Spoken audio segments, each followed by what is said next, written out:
le combat pour la démocratie est aussi un combat pour l'état de droit, le droit national de chaque pays et aussi le droit international.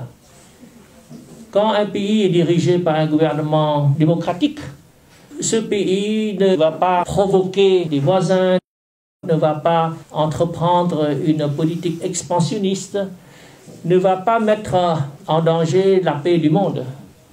Donc, renforcer la démocratie, c'est renforcer l'état de droit et renforcer la paix du monde entier. De ce point de vue, les accords de Paris sur le Cambodge du 23 octobre 1991 est un exemple où la démocratie, l'indépendance, l'état de droit, la paix régionale, la paix mondiale sont des sujets qui sont liés les uns aux autres. Dans le cas du régime Hun Sen, parce que ce n'est pas un régime démocratique, Hun Sen ne peut pas compter sur le soutien du peuple cambodgien. Au contraire, sa répression, la répression qu'il exerce sur le peuple cambodgien entraîne un mécontentement populaire de plus en plus grand. Donc il ne peut pas compter sur le peuple cambodgien, mais il veut absolument se cramponner au pouvoir. Pour pouvoir se cramponner au pouvoir sans le soutien de son propre peuple, il n'y a pas d'autre solution, d'autre méthode que de demander l'appui de l'étranger, de n'importe quel pays étranger, pourvu que ce pays étranger aide Hun Sen à se cramponner au pouvoir. Ça peut être un pays à l'est, un pays à l'ouest, un pays au nord. Le monde change, la situation politique du monde change, mais Hun Sen se débrouille toujours pour avoir l'appui très dangereux pour le Cambodge, mais nécessaire pour la survie de son régime, l'appui actuellement de la Chine.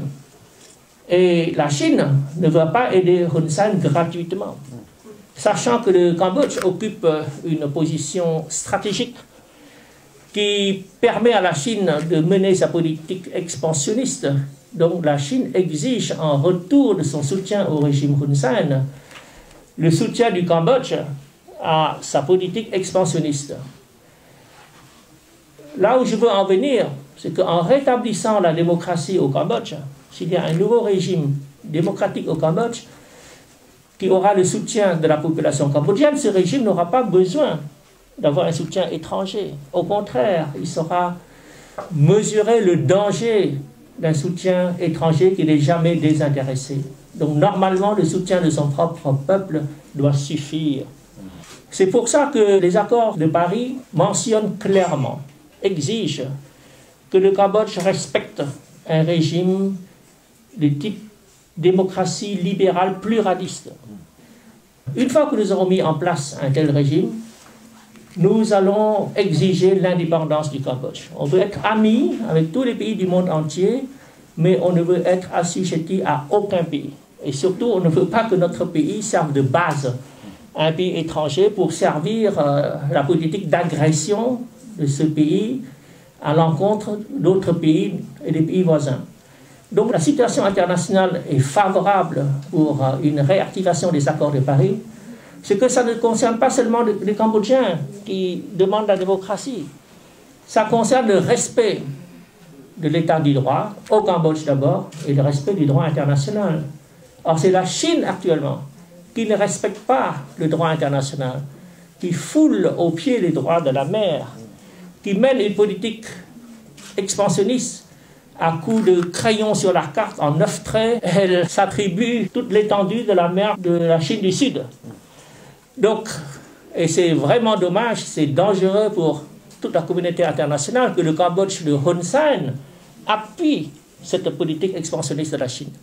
Donc je pense que le moment est favorable pour demander la réactivation des accords de Paris, non seulement pour restaurer la démocratie au Cambodge, mais pour faire respecter le droit international, pour isoler la Chine, pour que la Chine n'ait aucun allié comme Hun Sen qui serve sa politique expansionniste et belliqueuse. Donc les intérêts de la communauté internationale notamment des grandes puissances, et notamment ceux des pays voisins du Cambodge, est de demander aussi la réactivation des accords de Paris. Pour la démocratie au Cambodge, certes, mais pour le respect du droit international, pour la consolidation de la paix régionale et aussi de la paix mondiale.